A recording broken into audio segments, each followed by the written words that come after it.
Hello silver screen family, आज मैं आपको एक American absurdist comedy drama film की कहानी सुनाने जा रहा हूँ, जिसका नाम है everything everywhere all at once.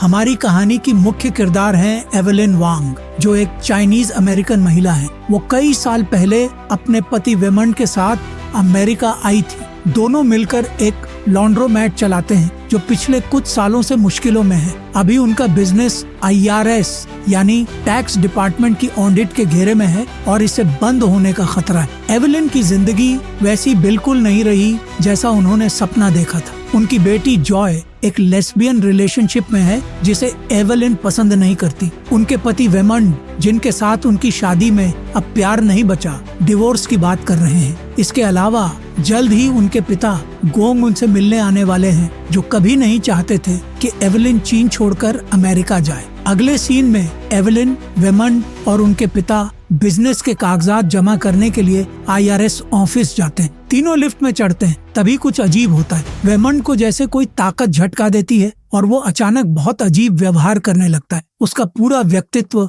बदल जाता है, जैसे वो कोई और इंसान बन गया। वो एवेलिन की तरफ मुड़ता है और कहता है कि उसकी जान को खतरा है। उसके पास ज्यादा वक्त नहीं है, क्योंकि असली वेमंड जल्द ही अपने शरीर में वापस आ जाएगा। वो एवेलिन को एक हेडसेट पहनाता है और कुछ नोट्स देता है, जिन्हें उसे फॉलो करना है। हेडसेट काम करने लगता है और वेमंड के फोन पर एक पैनल दिखाता है। फिर एवेलिन के साथ कुछ अजीब होता है। उसे अपनी जिंदगी की हर बात याद आ जाती है। उसका जन्म, चीन छोड़ना, अपनी बेटी का जन्म और कैसे वो दोनों एक दूसरे से दूर हो गए। अचानक वेमंड अपने नॉर्मल रूप में वापस आ जाता है, जिससे एवेलिन पूरी तरह कंफ्यूज हो जाती है। वो IRS ऑफिसर डियड्रे के पास जाते हैं और उसे अपनी आय और खर्च की फाइल दिखाते हैं। डियड्रे को बिजनेस के नाम पर किए गए बेकार खर्च पसंद नहीं आते। उनकी दुकान बंद होने की कगार पर है, लेकिन एवेलिन का दिमाग सिर्फ पहले की घटना में अटका है। वो उस कागज को निकालती है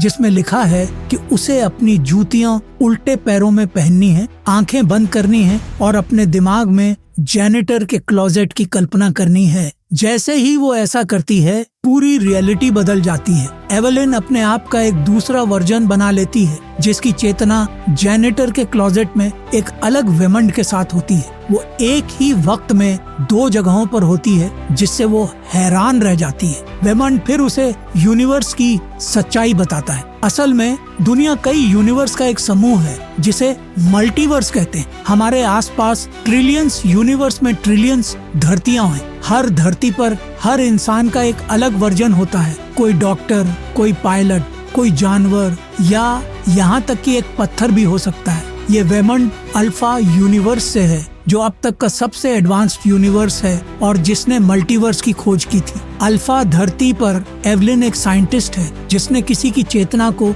दूसरे यूनिवर्स में भेजने का तरीका खोजा। उसी प्रोसेस का इस्तेमाल करके अल्फा वेमंड ने इस दुनिया के वेमंड के शरीर में अपनी चेतना भेजी। एवेलिन को अभी भी समझ नहीं आता कि वो कौन है और उसे क्यों ढूंढ रहा है। अल्फा वेमंड बताता है कि पूरी दुनिया खतरे में है और इसका कारण है उसकी बेटी जॉय। अल्फा दुनिया में जॉय सबसे प्रतिभाशाली बाउंसर थी, जो कई यूनिवर्स में एक साथ मौजूद हो सकती थी। एवेलिन ने जॉय की सीमाओं को इतना बढ़ा दिया कि सिस्टम में गड़बड़ी हो गई और जॉय को हर यूनिवर्स में एक साथ मौजूद होने की शक्ति मिल गई। उसने अपने ट्रिलियंस वर्जन्स के बारे में सब कुछ जाना और नतीजा निकाला कि कुछ भी मायने नहीं रखता। दुनिया एक झूठ है और इंसान सिर्फ दुखों का ढेर है। इस दुख को खत्म करने और हमेशा की शांति पाने के लिए उसने एक ब्लैक होल बनाया, जिसे एवरीथिंग बेगल ब्लैक होल कहते हैं। वो पूरे मल्टीवर्स को इसके अंदर खींचकर सब कुछ खत्म करना चाहती है। जॉय को रोकने वाली इकलौती इंसान है एवेलिन। इसलिए जॉय एक एक करके यूनिवर्स में जाकर अपनी माँ के हर वर्जन को मार रही है। ये एवेलिन अब तक की सबसे दुखी एवेलिन है। उसने अपनी जिंदगी या करियर में कुछ खास नहीं किया। बाकी सभी एवेलिन्स के उलट जो किसी न किसी तरह सफल है। इसलिए अल्फा वेमंड को लगता है कि ट्रिलियंस एवेलिन्स में से यही वो इकलौती है जो मल्टीवर्स को बचा सकती है। अल्फा जॉय दुष्ट है और कई लोगों को भेज रही है एवेलिन को मारने के लिए। इसलिए एवलिन को तुरंत अपनी रक्षा करना सीखना होगा। कुछ यूनिवर्स में एवलिन एक मार्शल आर्ट एक्सपर्ट है। अगर वो ऐसे किसी यूनिवर्स में जंप करे तो वो तुरंत वो स्किल सीख सकती है जो उसे लड़ने में मदद करेंगे। तभी जॉय के गुर्गे उन पर हमला कर देते हैं, जिन्हें पता चल गया है कि अल्फा वेमंड कहाँ है। डियर्ड्रे भी उन पर हमला करती है क्योंकि उसका अल्फा वर्जन उस पर कब्जा कर चुका है। लड़ाई के बीच में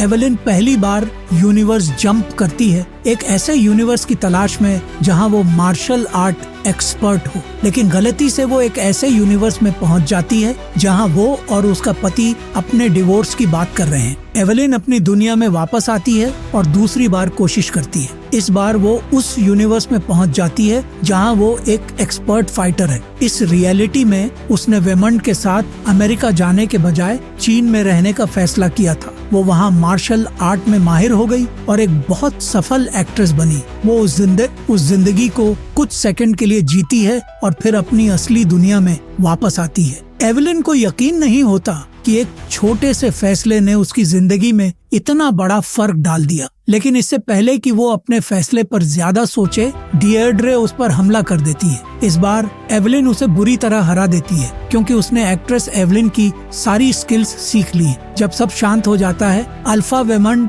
उसे खाना खाने के लिए कहता है। खाते खाते वो फिर उस दुनिया में चली जाती है जहां वो एक्ट्रेस है। एक इवेंट में अल्फा वेमंड उससे मिलने आता है। बिना एवलिन के वो भी एक सफल बिजनेसमैन बन गया है। सालों बाद उनकी मुलाकात होती है, लेकिन उनके बीच वही पुराना आकर्षण अभी भी है। अल्फा वेमंड उसे सपनों से बाहर निकालता है क्योंकि उन्हें दुष्ट जॉय के आने से पहले भागना है। उन्हें नहीं पता कि जॉय ने एवलिन की बेटी के शरीर पर कब्जा कर लिया है और वो पहले से ही बिल्डिंग में है। अल्फा वेमंड का कनेक्शन टूट जाता है और वो अपनी दुनिया में वापस चला जाता है, जिससे एवलिन अकेली रह जाती है। कुछ मिनट बाद एवलिन दुष्ट जॉय से मिलती है जो अपनी खास फंकी कपड़ों में है। जॉय के पास हर यूनिवर्स में कुछ भी बदलने की शक्ति है। वो एक पुलिस वाले को कॉन्फेटी में बदल देती है और दूसरे के साथ साल्सा डांस करने लगती है। वो एक आदमी से अडल्ट टॉयज का इस्तेमाल करके लड़ती है, जिसे देखकर एवलिन हैरान रह जाती है। बाकी सबको हरा देने के बाद वो एवलिन की तरफ बढ़ती है, उसे भी मारने के लिए। तभी एवलिन एक और यूनिवर्स में जंप करती है जहां वो और फाइटिंग स्किल्स सीख सके। लेकिन गलती से वो एक ऐसी जगह पहुंच जाती है जहां लोगों के उंगलियों की जगह हॉट डॉग हैं। इस दुनिया में वो डियर्ड्रे के साथ रिलेशनशिप में है जो लोगों को एक दूसरे की उंगलियां खाते देखना पसंद करती है। इस गलती की वजह से एवलिन लगभग मरने वाली होती है, लेकिन अल्फा गोंग उसे बचा लेता है। थोड़ी देर बाद सारे अल्फा गायब हो जाते हैं, जिससे जॉय और वेमंड कंफ्यूज हो जाते हैं। एवलिन उन्हें सब कुछ समझाने की कोशिश करती है, लेकिन वो उसकी इन अब्सर्ड कहानियों पर यकीन नहीं करती। अब तक दुष्ट जॉय ने कई लोगों को अपने कंट्रोल में ले लिया है और वो परिवार पर हमला करवा रही है। एवलिन अलग अलग रियलिटीज में जाती है ताकि अपने हर वर्जन की स्किल्स सीख सके। वो खुद को एक अंधी औरत, सिंगर, कुक, आर्टिस्ट और एक पिज्जा कंपनी के लिए स्ट्रीट आर्टिस्ट के रूप में पाती है। इन सारी स्किल्स का इस्तेमाल करके वो एक साथ सबको हरा देती है। अंत में वो थक जाती है और अल्फा वेमंड उसे थाम लेता है। अल्फा प्लेनेट पर जॉय अपने पिता के पास पहुंचती है और उसे मार देती है। नतीजतन वो एवलिन की बाहों में भी मर जाता है और सिर्फ असली वेमंड बचता है। इसके बाद जॉय फिर से एवलिन के पास आती है, इस बार पूरी तरह कॉन्फिडेंट कि कोई उसे नहीं रोक सकता। एवलिन और यूनिवर्स में जाने की कोशिश करती है, लेकिन इससे वो बीमार पड़ जाती है। जॉय उसका मजाक उड़ाती है और उसे मरने के लिए छोड़ देती है। अगले सीन में एवलिन एक एक्ट्रेस के रूप में जागती है जो अपनी नई फिल्म के प्रीमियर को देख रही है। साथ ही वो एक कुक के रूप में जागती है रैकोविल नाम की मूवी में, जहाँ चूहा एक रैकून है। इतनी सारी रियलिटीज में एक साथ होना उसके लिए बहुत मुश्किल हो जाता है। अचानक सब कुछ बंद हो जाता है और वो अपनी फ्यूचर सेल्फ में वापस आती है, जो IRS की मीटिंग के बाद अपने ऑफिस में है। वो चाइनीज न्यू ईयर सेलिब्रेशन की तैयारी कर रहे हैं। एवलिन जॉय के पास दौड़ती है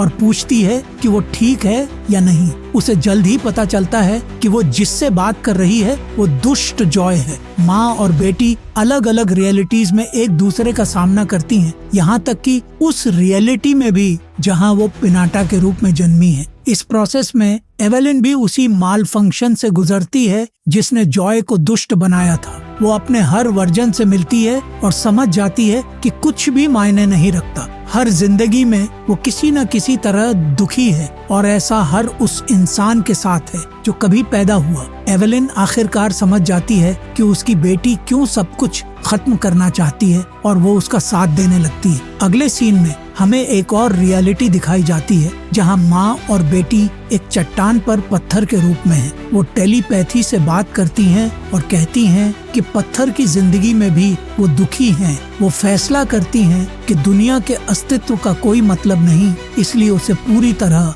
खत्म कर देना चाहिए। दोनों आखिरकार एवरीथिंग बेगल ब्लैक होल के सामने होती हैं, खुद को बलिदान करने के लिए तैयार। तभी एवलिन को एक एहसास होता है। वो अपनी उस सेल्फ पर फोकस करती है जो अभी अपने लॉन्ड्रोमैट में है। डियर्ड्रे पुलिस के साथ उसे टैक्स फ्रॉड और IRS ऑफिस में की गई गड़बड़ी के लिए अरेस्ट करने आई है। उसे हथकड़ी पहनाई जाती है जबकि उसका पति डियर्ड्रे से बात करके उसे मनाने की कोशिश करता है। आखिरकार वो डियर्ड्रे को मना लेता है और उन्हें दुकान का सही ऑडिट जमा करने के लिए 1 हफ्ते का वक्त मिलता है। फिर वो अपनी पत्नी के पास आता है और उसे भरोसा दिलाता है कि सब ठीक हो जाएगा। इससे एवेलिन को एहसास होता है कि जिंदगी में कुछ चीजें मायने रखती हैं, छोटी छोटी चीजें जो इसे जीने लायक बनाती हैं। जैसा कि उसने पहले सोचा था, उसके उलट उस रियलिटी में जहां वो एक्ट्रेस है, वो और वेमन मूवी प्रीमियर के बाद एक गली में मिलते हैं। उनके बीच कई चीजें रुकावट बन रही हैं, लेकिन एवेलिन उन्हें दरकिनार करके कहती है कि उन्हें डेट करना चाहिए। इसी तरह हॉट डॉग हैंड्स रियलिटी में वो और डियर्ड्रे अपने मतभेद सुलझा लेते हैं और एक खुशहाल कपल की तरह रहते हैं। ट्रिलियंस यूनिवर्स में एवेलिन को कुछ न कुछ ऐसा मिलता है जो उनकी जिंदगी को जीने लायक बनाता है। इसलिए वो वेमन को गले लगाती है और दुष्ट जॉय के साथ ब्लैक होल में जाने से इनकार कर देती है। जॉय उस पर हमला करने के लिए लोगों की फौज भेजती है, लेकिन एवेलिन उन्हें अपनी नई समझ के बारे में बताती है। आखिरकार वो भी मान लेते हैं कि जिंदगी जीने लायक है, लेकिन जॉय ऐसा नहीं सोचती।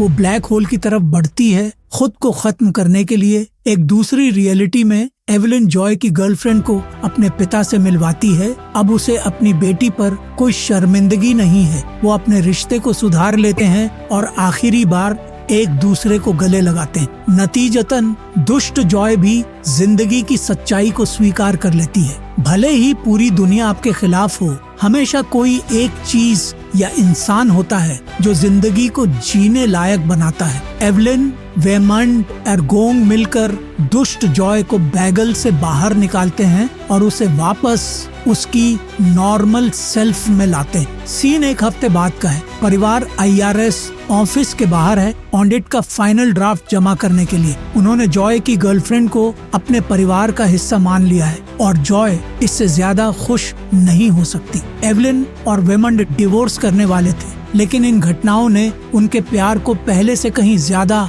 मजबूत कर दिया। एवेलिन अब वेमंड की बात सुनती है और उसका सम्मान करती है, जैसा कि वो सालों पहले करती थी। डियर्ड्रे फाइनल ऑडिट को देखती है और उसे अप्रूव कर देती है। पता चलता है कि परिवार को टैक्स करने में दिक्कत सिर्फ इसलिए थी क्योंकि उन्हें डॉक्यूमेंट्स के बड़े बड़े शब्द समझ नहीं आते थे। फिल्म खत्म होती है जब एवेलिन अपने परिवार को गर्व से देखती है। वो आखिरकार अपनी जिंदगी से खुश है, भले ही उसे पता है कि वो कितनी दूसरी संभावनाओं का हिस्सा बन सकती थी।